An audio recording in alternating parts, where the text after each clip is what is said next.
There we go. Right.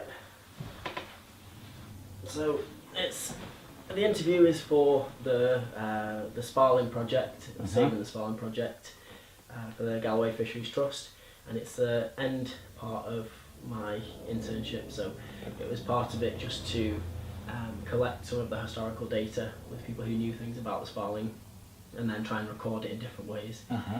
And this is going to be used to sort of demonstrate people passing along knowledge as well. So exactly like what's in the book, and you allowing us to sort of extract bits of data from it. Right. But it's important to hear the stories of what you've got and what you sort of remember from them. The wee quirky things that get lost through time, because, well, they died off, so Yeah. or I'm maybe just lucky that I come up from being tiny, brought onto the river, and that was what I done until I left school, and then they wanted me to go into the business, but there was my father and my two uncles. They're named in the book there. They were the bosses, and it didn't appeal to me to have three bosses, because you've been doing a job and then they would come up and say, "Oh, I want you to do such and such." "Oh, but I'm doing this. Get that done and get back to that." And I went, "No." So I'd say I didn't. But they wanted me to take, to take over. But I didn't. And fair enough. Okay. to finish up, they sold it, and that was the end of it. And So. oh no, but when did your family take up the fishing rights? I will. It'll tell you in there. I need to look at myself because I can't remember everything. What's dates have we got up there? We've got 1926. Well, yeah. That book's obviously, so they obviously 1926. Yeah. They would be involved somewhere before that, but for a 100% guarantee date. Yeah. That's where you can guarantee it from anyway. Yeah. you can. I mean, you can't argue with that. Yeah. You just can't argue with it. That's a business account of what was happening. Yeah. And as I say, there was my three uncles in the family, but they had to keep their mum and dad. So, there were like four. Yeah. Coming out of the one thing, and then when they went to the war, the old man my grandfather would probably bugger away himself, or try and get somebody for a shilling or sixpence or a couple of pints or to help him at certain times. And when they come home for the forces on leave, they had to work. There was no lying about. They just got the working gear on and had to go to work, had to go to the fishing, or whatever they were doing. Yeah, there's no two ways about it. No, there's no argument. Yeah, you work, or if you don't work, then that's it, you don't eat. They thought differently than what the youngsters do nowadays. Right, okay. I'm not running youngsters nowadays down, I'm just saying that the train of thought was different, probably even what I think, it was accepted. Right. They knew, that's what I've got to do. So people just got into, if the family business or the family sort of thing was fishing, people would jump onto that as a job to make money. I'm done. Yeah. So I've never had the fishing game business. We were in right away up Stranraer, Wading, Kirkcudbright, right round a bit. We got the pheasants from the shoots from the estates. Okay, yeah. Brought them back to Newton into a big shed. Yeah. And there was a plucking machine. And that's what you done in the winter. There was no fishing, so you plucked to 10, 11, 12 o'clock at night. So it just changed what you did just to keep the money flowing. Yeah. Christmas time you got your turkeys and ducks and stuff from farmers that you just bought them out. Yeah. You had the rabbit trappers, well, the rabbits that were in about here. They were crated up, they were sent to London. My father and uncles bought a wee wagon, it was a wee thing about 4 ton, and they had special crates made with spars in them, and when they liked the rabbits, the little back legs, like that, he hung them on the spars, and I just forget how many he got in a box. He took them down to Manchester, when they were there, they took them to the market because they get the best price.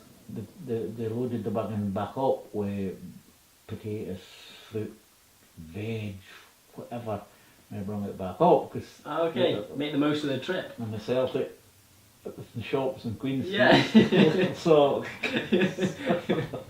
you've got to be savvy, haven't you? I guess, Oh, and make the yeah. most of the situation. they used to go down once a week, 4 ton of rabbits. Yeah, really, Wild rabbits, like.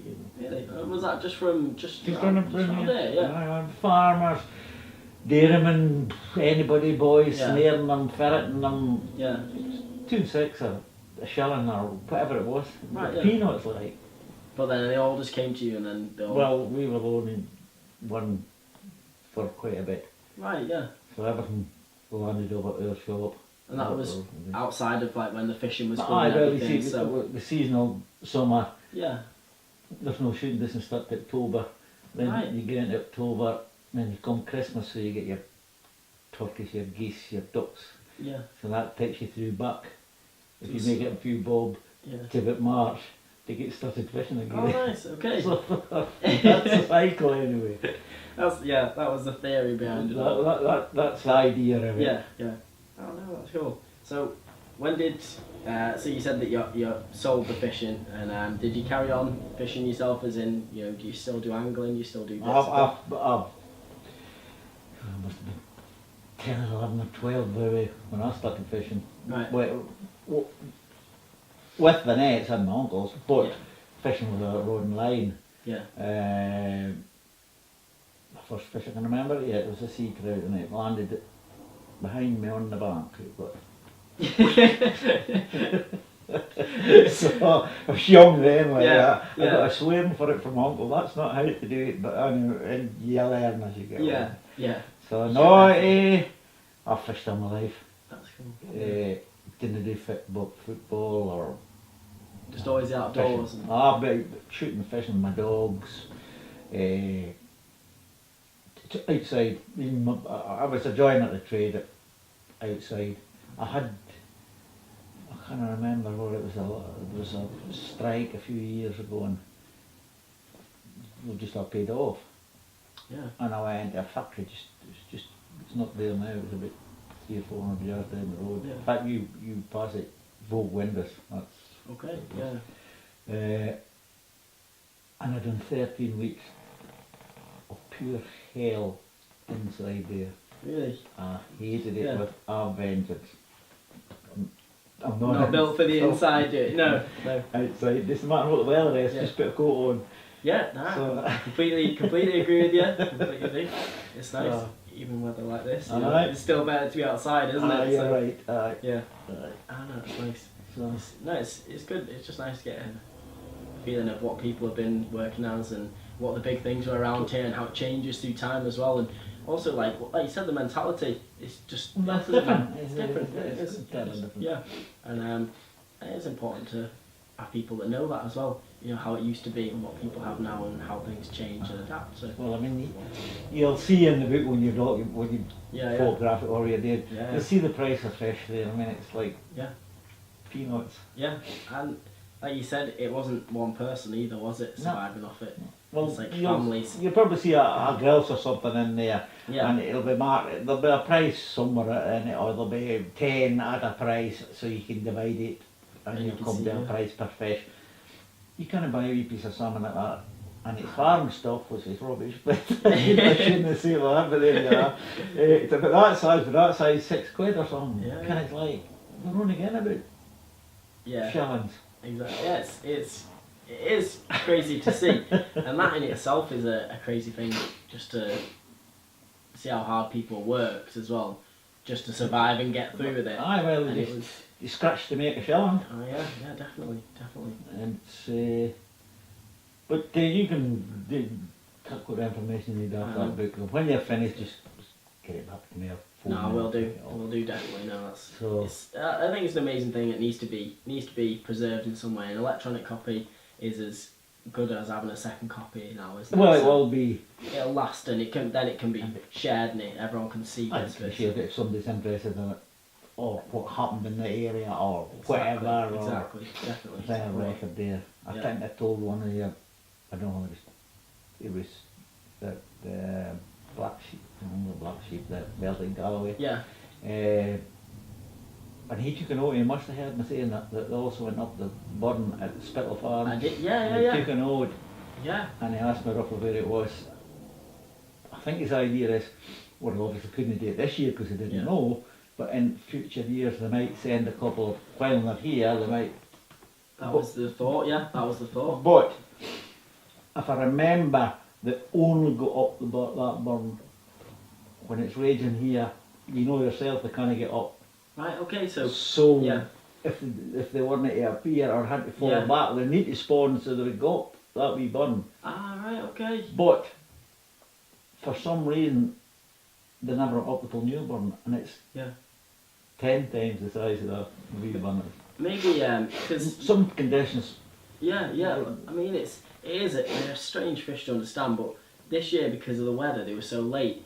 Maybe if we had checked that burn, maybe they would have been in there. You know, maybe earlier times when it was the river was really going for it. Well, my thinking is again, the New burn, it's really tidal right up a fair bit, and it's silty till you get a fair bit up Okay, before okay. you get the stones. Maybe they're not up for that bit at the start then, yeah. So maybe that, it's years since I've been doing the burn at Mm. Spittle. If it's no silty, if it's a shorter distance to get away from the silt to get to the hard stones, the Yeah, yeah, pebbles, maybe that's, Maybe that's what they're I after, don't yeah. know, I'm Yeah. guessing. No, but that was probably one of the to be fair, it's probably the best thing that we learned off the events that we did. Mhm. Just because that shows that we haven't looked in the entire place, and because this population is studied and understood so well, like that's a big finding, to have somewhere else where they could go. It's a possibility, isn't Yeah, it? yeah, definitely. To look for. Definitely, You yeah. might not find them the first time, conditions different, No. but if it's checked off in the north over Yeah, of course. I mean it won't take for a couple of hours easy, and you could Oh, yeah. usually go and walk up one side and down the other. Yeah, I was down there, every day from, from the 1st of February, I was doing temperatures every single day, Aye. and then just after that I started doing the walk from the A75 point all the way down to like sort of the very lower reaches of the creek, Mm-hmm. so just to check for it. So that would be, easily doable. Send someone down there, get someone to have a look in it, and it's worth doing. Well, again, if they're not there just to make you say they don't go there, maybe the conditions can swing it. Definitely. I mean, they'll always got to go the easy route, Yeah. but if they're forced back with high water flood in Yeah. the river, they might go, oh, so the smell of fresh water coming out of this burn, conditions in the burn are right, Yeah. they've got to spawn somewhere. Yeah, I completely agree with you. And it's something that is, how did you come across them there? Was it just through fishing over time? Was it? My uncles would come across them either Yeah. because they had netting right down to Cretan, they had stake nets. Yeah. So, Okay. and in them days, well, same nowadays, everybody knew everybody. Yeah. The farmers knew us and we Yeah. knew the farmers because they were buying groceries for us and we were buying hens and Yeah. ducks and geese for them, so bringing their rabbits in. So Yeah. they're interacting the Definitely. whole time. Yeah. And probably somebody would say, I don't know, I'm guessing again, maybe somebody said, oh, I've seen fish in that burn at a certain time Yeah. a year, and there was hundreds of them. So I'll let these And guys know. Yeah. So maybe it's through talking, they say, oh, there's fish there, such Yeah. and such, some things would start to add Yeah. up. Yeah. No, it's good. It's just always interesting to find sources of information. Because you find all information, it always comes together, but you often wonder where it starts, don't you? Aye, that's right. Yeah. You know it's happening, and you could probably prove it's happening, but it's like, why is it happening? Exactly, yeah. Yeah. Again, why and how, or who else knows, or does Exactly. anybody know or not? Or, Exactly, yeah. That was a really interesting point that we got from the events, and it's one that we're definitely with this next internship gonna Yeah, we bit focus closer on look. a bit like that. Yeah, going round and following up some of these stories that we've Mhm. found. You know, going to the locations and saying, you know, to the farmers on certain bits of land, you know, do you know anything about the Sparling? Have you ever seen them on this stretch of river? And just try and chase up a few little bits. I'm trying to think. If you're lucky, the Spittle farm and the one next to it, the one, the burn runs between the two, the one nearest us and the Spittle's nearest, the Cretan side of the burn. Right, yeah. If you're lucky and those farms are still in the same family, Yeah. or some are related, or father to son and blah blah blah down the line, they might not know, but they maybe have Someone who's someday they've heard their dad, their uncle, Oh, or they've heard a story. Oh, that's right, such and such. Yeah. That's the way you find just something out of the blue comes That off. is exactly, yeah, that's why it's important to chase the stories up, isn't it? And, you know, follow them. And that's why we had the events, to start the stories, you know, to sort of find people who knew stuff about it, and then from those people, follow the links and see what you can find. It starts to branch out a wee bit and so on and so on. It quickly branched, doesn't it? You end up with too much in the end, but it's it is nice at the start because I'm picking up all these you know, shreds of information, pulling them all together, and then the next intern will have it. So they'll be the person who it just goes crazy. They'll follow the lead. That's it. That's it. That's exactly it. Yeah. So, but no, it's oh well, it'll never happen. The Sparling I hope come for hundreds of years yet, but Yeah. and I hope the sun do too. But the net and them and all that, It's the livelihood off them, like we're talking wild fish. You Yeah. know, it's a buggered up now really. it's not the same game, is it, anymore? No, it's not. I think times have changed, and unfortunately they've changed for the worse in a lot of ways in those areas and in those industries, because you've got the stocks have just crashed. They just can't survive on them anymore, can they? So you couldn't support your family. You couldn't support yourself. No, you're funny. Yeah, which is unfortunate. I remember was one of the pools just down to the bridge there a bit. Yeah. With a big bend this and a high bank in it. Okay, yeah. Right. There's an old man, and we used to see him. I remember finding he used to always be there fishing. Well, a fishing rod, and we come down because our boat and nets were moored there. Yeah. And my uncle obviously knew them from the camp, and he was there faithfully, and he never caught a fish. And one day he was there, and it was my uncle Archie says, "You'll have to pull your line in because the nets are right away. Yeah. You'll have to pull your line in." He says, "I'll no matter. It won't matter." He says, "I thought I would maybe catch him before he's come to net the pool." Yeah. So he would stand and watch, and my uncle swimming around like that and got the 3 or 4 how many fish salmon they had. And he shouts at him, "Cast your line out." Yeah. What? He says, "Cast your line out." And he took a live one out of the net, Yeah. put it in his mouth and threw it back in. He says, "Now that's what it feels like." Yeah. And he got it and took it. He says, "Now just tuck it in, take it away." Yeah. Yeah. So that's crazy things. Yeah. Poor old guy never caught anything, so. No, they took pity on him. Yeah. They took pity on him because he'd be standing there and he would see the net. Straight and the blowing fish all in the these net, fish, and yeah. I've been here for an hour and done all that. My uncle must have took pity of him and said, "Cast your line till we get a hold of it," and then got it. Before they killed the fish, just put it, Yeah. shoved it in. Wait. So, At least he landed it as well. well, he got it in, and he was intended. left to keep it and take it home. Yeah, So that's he nice, would yeah. talk about that, and he would go back up into the town and he would tell them Yeah. a great story, and it That's would it, never yeah. be mentioned. It No, would no. never be mentioned that There all day, and he fought with it all day. yeah, that somebody put it on the line for him. So It's nice that, and little stories like that are the good things that you need it's to just hear. a laugh, isn't it? I mean, Of course it is, yeah. you'd hardly get anybody to do that tape for you nowadays. They would say, "Oh, I want 20 quid or 30 quid or something." Yeah. They just wouldn't do it. Yeah, and it's hard enough to net the things now, isn't it? Yeah. So, you know, Yeah. catching them, yeah, really isn't. But no, thank you. That'll be perfect. If it helps you. Yeah. I'll stop this and then. I just